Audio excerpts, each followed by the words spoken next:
بسم اللہ الرحمن الرحیم۔ السلام علیکم ورحمۃ اللہ وبرکاتہ۔ محترم حضرات، اللہ تبارک و تعالیٰ کا بے پناہ شکر احسان ہے کہ اللہ رب العالمین نے ہم سب کو اپنے فضل سے دین کی مجلس میں بیٹھنے کی توفیق عطا فرمائی۔ یہ محض اللہ تعالیٰ کا فضل اور اس کا احسان اور اس کا کرم ہے۔ میرے دوستو بزرگوں، یہ اللہ تبارک و تعالیٰ نے اس کام کو تقریباً 100 سال سے چلا رکھا ہے، مگر چونکہ یہ کام بہت بڑا ہے اس لیے اس بات سے احتیاط کرنا چاہیے کہ اس میں کوئی کوتاہی اور غلطی نہ رہ جائے۔ اس لیے ہم کیا کرتے ہیں کہ جب بھی گشت ہوتا ہے تو اس سے پہلے آداب گشت بیان کرتے ہیں۔ آداب گشت کے یہ کیونکہ بڑا کام ہے، ادب و احترام کے ساتھ کیا جائے، اصولوں کی پابندی کے ساتھ کیا جائے تو اللہ تبارک و تعالیٰ اس کا اچھا ہمیں ثمرہ عطا فرمائیں گے۔ تو یہ کہتے ہیں یہ جو کام ہے یہ تمام انبیاء علیہ السلام کی سنت ہے۔ جتنے نبی اللہ تبارک و تعالیٰ نے دنیا میں بھیجے ان سارے کے سارے نبیوں کو اللہ تبارک و تعالیٰ نے اپنے فضل سے دعوت کی توفیق دی، یعنی لوگوں کو اچھائی کی طرف بلانا، یعنی اللہ کی طرف بلانا، نماز کی طرف بلانا، اللہ کے احکام کی طرف بلانا، اور لوگوں کو برائی کی طرف سے نہ کرنا، برائیوں سے روکنا، اور یہ عمل سارے نبیوں نے کیا۔ تو یہ جو گشت والا عمل ہے یہ تمام انبیاء علیہ السلام کی سنت ہے۔ تو اس کو ہم سنت سمجھ کے، بڑا کام سمجھ کے، بہت ادب و احترام کے ساتھ، عزت و وقار کے ساتھ کریں گے، اور دل کے اندر کسی کے لیے کوئی حقارت نہ ہو۔ ہم یہ نہ سمجھیں کہ یہ لوگ نماز نہیں پڑھتے ہیں، کتنے نالائق ہیں، کتنے خراب ہیں، ایسا نہیں، بلکہ سب لوگ اچھے ہیں۔ خراب ہے اگر کوئی تو میں ہوں، کیونکہ میں کسی کی خرابیوں کو جاننا چاہوں تو کتنا جان سکتا ہوں، 10 20 50 100، لیکن میرے اندر جو ہزاروں کروڑوں خرابیاں ہیں وہ میں خوب اچھی طرح سے جانتا ہوں۔ میرے اندر جتنی خرابیاں ہیں وہ میری خرابیوں کو کوئی دوسرا نہیں جان سکتا جتنا کہ میں جانتا ہوں۔ اس لیے خرابی دیکھیں اپنی، خوبیاں دیکھنی ہے دوسروں کی۔ تو ہم دوسرے سے بہت حسن اخلاق کے ساتھ ملیں گے کہ یہ میرا بھائی بہت نیک اور اچھا ہے، اس سے جیسی محبت کے ساتھ ہم ملیں گے ویسے ہی اثرات اس کے دل پر پڑیں گے۔ جس طریقے سے بال کو جس دیوار پر پھینک کر مارا جاتا ہے جتنے پریشر سے، اتنی پریشر سے وہ بات واپس آتی ہے۔ ہم جتنی قوت کے ساتھ، ایمانی طاقت کے ساتھ اپنے بھائیوں کو دعوت دیں گے، وہ دعوت اس کو تو لگے گی، اس کو تو فائدہ ہوگا ہی ہوگا، لیکن وہ میرے اوپر بھی لوٹ کر آئے گی، یعنی میرے دل پر بھی اس کا اثر ہوگا۔ اس لیے اللہ کے بندوں کی خوشامد کرنا یہ اللہ کے نیک بندوں کی نیک کام، نیک عمل ہے۔ اللہ ہمیں عمل موت تک کرنے کی توفیق عطا فرمائے۔ ہر نبی نے اس عمل کو کیا ہے، اور اللہ تبارک و تعالیٰ نے سلیمان علیہ السلام کے زمانے میں ایک چیٹی نے اپنی قوم کی فکر کی۔ ایک چیٹی نے، معمولی مخلوق ہے، ہم نہیں جان سکتے، ہم نہیں سمجھ سکتے، لیکن اللہ تبارک و تعالیٰ اس کو دیکھ بھی سکتے ہیں، اس کی آواز بھی سن سکتے ہیں۔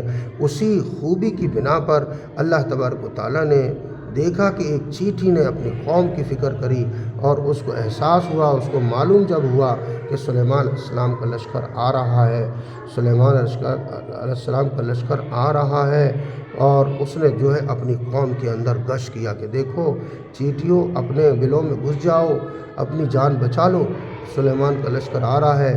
سلیمان کے لشکر کے گھوڑوں کے درمیان، ہاتھیوں کے نیچے جو ہے پچل کے کچل کے مر جاؤ گی، اور تم اپنی جان بچا لو۔ تو اس نے ساری قوم کے اندر ہر ایک کو جا کے بتایا۔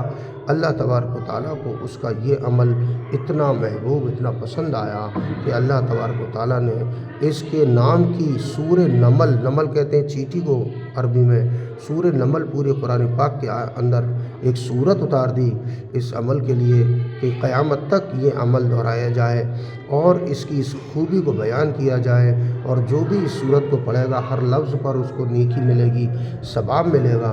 میرے دوستو بزرگوں، یہ کام اتنا اونچا ہے۔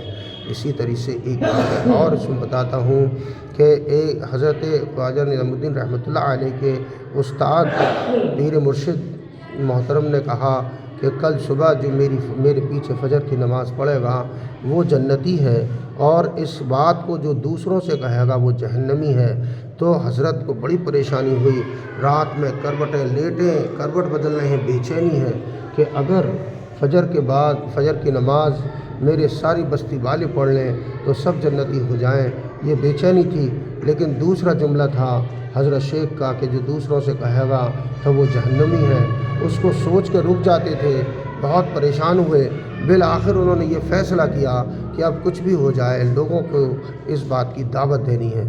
تو پھر وہ رات بھر گشت کرتے رہے اور صبح کی نماز میں فجر کی نماز میں جو دیکھا تو وہ ایک کثیر مجمع، بہت بڑا مجمع وہاں جو ہے نماز میں موجود تھا۔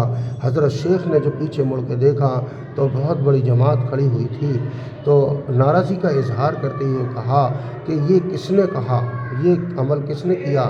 تو حضرت نظام الدین رحمۃ اللہ علیہ سر جھکا کر کھڑے ہو گئے کہ حضرت یہ میں نے کہا۔ تو کہنے لگے کہ اچھا تم نے دوسرا جملہ نہیں سنا تھا؟ تو انہوں نے کہا میں حضرت سنا تھا میں نے دوسرا جملہ، پھر تم نے کیوں کہا؟ تو کہنے لگے کہ حضرت میں نے یہ سوچا کہ ایک میں ہی تو جہنم میں جاؤں گا، میرے اتنے بھائی تو جنت میں چلے جائیں گے۔ یہ دکھ درد، یہ جو درد تھا حضرت نظام الدین رحمۃ اللہ علیہ کے دل میں کہ میرے بھائی جنت میں چلے جائیں، چاہے مجھے جہنم مل جائے کوئی بات نہیں، میں اکیلا تو جہنم میں جلوں گا لیکن اتنے سارے لوگ جنت میں چلے جائیں گے تو کامیاب ہو جائیں گے۔ تو حضرت شیخ نے اس عمل کو بہت پسند کیا اور گلے سے لگا لیا اور دعائیں دیں۔ تو میرے دوستو بزرگوں، یہ امر بالمعروف اور نہی عن المنکر بہت ہی اہم عمل ہے۔